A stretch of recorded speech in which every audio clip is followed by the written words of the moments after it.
দর্শক বন্ধুরা, আজকে আমি রান্না করতে চলেছি বেগুন পাতুরি। তার জন্য যে যে উপকরণের প্রয়োজন সেগুলো হচ্ছে পেঁয়াজ বাটা, রসুন বাটা, লঙ্কা বাটা আর পোস্ত বাটা, আর পরিমাণ মতন লবণ আর হলুদ।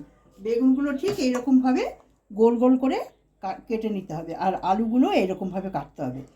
একটু ভালো করে লাল লাল করে ভাজা হলে, খুব কড়া করে ভাজতে হবে না, লাল লাল করে ভেজে নিয়ে তুলে রাখতে হবে। কড়াইটা একটু গরম হবে, তারপরে বেগুনগুলো ভাজবো। কড়াই গরম হয়ে গেছে, এবার আমি তেল দিয়ে নিলাম।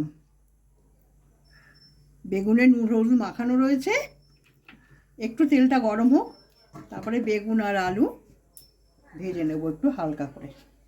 হ্যাঁ দর্শক বন্ধুরা, এখন তেল গরম হয়ে গেছে, এখন আস্তে আস্তে আমি বেগুন আর আলুটা ভেজে তুলব।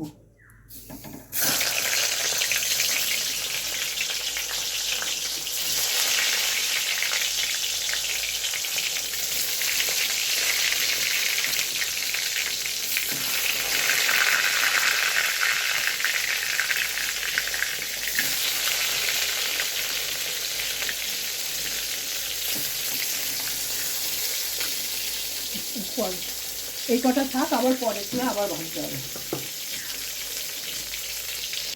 দর্শক বন্ধুরা, ঠিক এইরকম করে ভাজবেন, খুব লাল লাল করে কড়া করে ভাজতে হবে না, এরকম করে ভাজলেই হয়ে যাবে। এরপরে আর যে কটা আছে পরের করে ভেজে নিলেই হয়ে যাবে।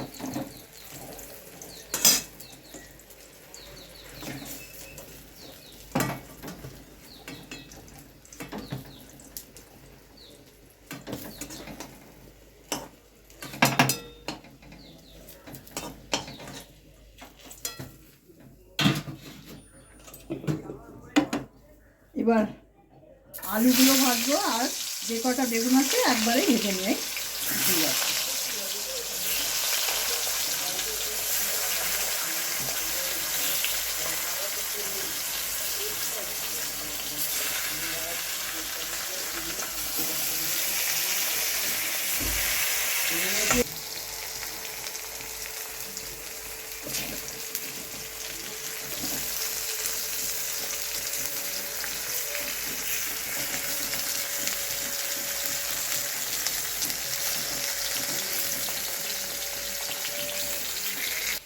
হ্যাঁ বন্ধুরা, ভাজা সব হয়ে গেছে, এবার তুলে নিলাম। সব যে কটা ছিল সব ভাজা হয়ে গেছে দ্বিতীয় খোলায়।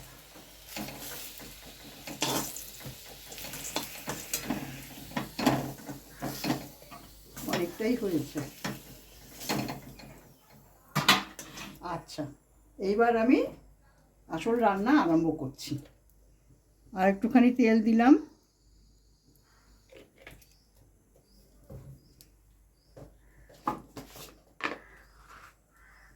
একটু কালো জিরা ফোড়ন দিলাম,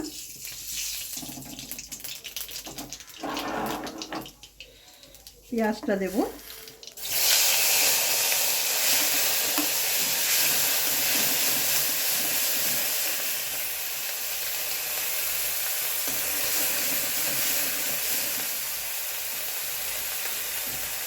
এইবার রসুনটা দিয়ে দেবো।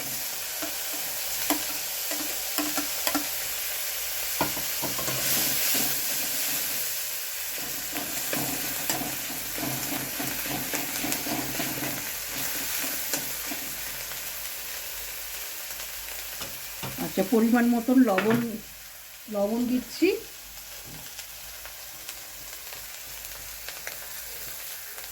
আর একটু লাগবে।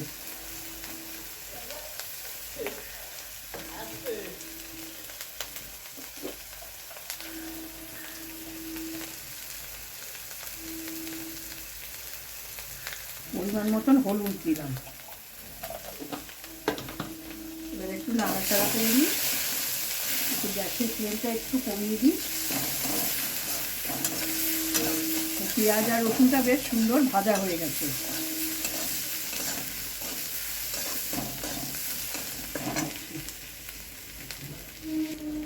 এবার লঙ্কা বাটাটা দিলাম, পোস্ত বাটাটা দিয়ে দিলাম।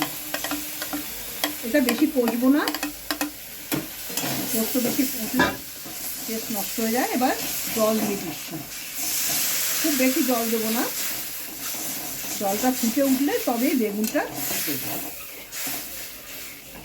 ব্যাস, একদম গামাখা গামাখা থাকবে। ঝোল ফুটে গেছে, এবার আগে আলুটা দেবো, কারণ আলুটা একটু মানে জলের সাথে ফুটবে, একটু সিদ্ধ হয়ে যাবে ভালো। লাস্টে বেগুনটা নামানোর আগে বেগুনটা দেবো। আলুগুলো ঠিক বন্ধুরা এরকম গোল গোল করে কুটতে হবে।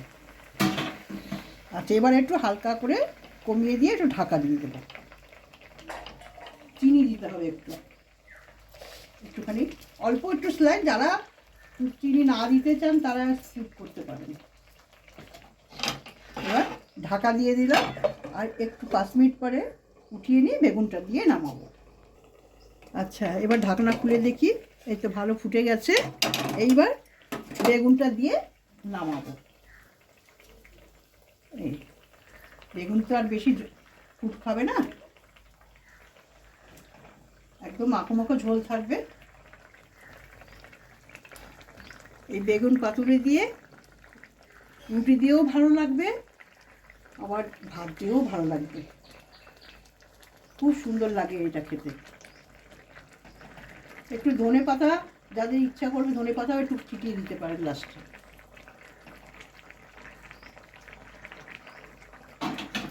এবার ঢেকে দিই, হালকা করে ঢেকে দিচ্ছি। এবার ঢাকনা খুলে দেখি, ঝোলটা কমে গেছে মনে হয়। হ্যাঁ, একদম পারফেক্ট হয়েছে।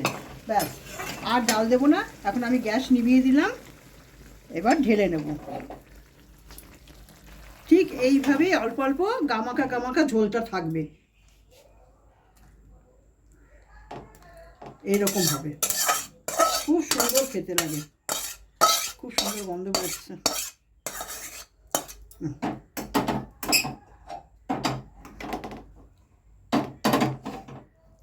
হয়ে গেছে।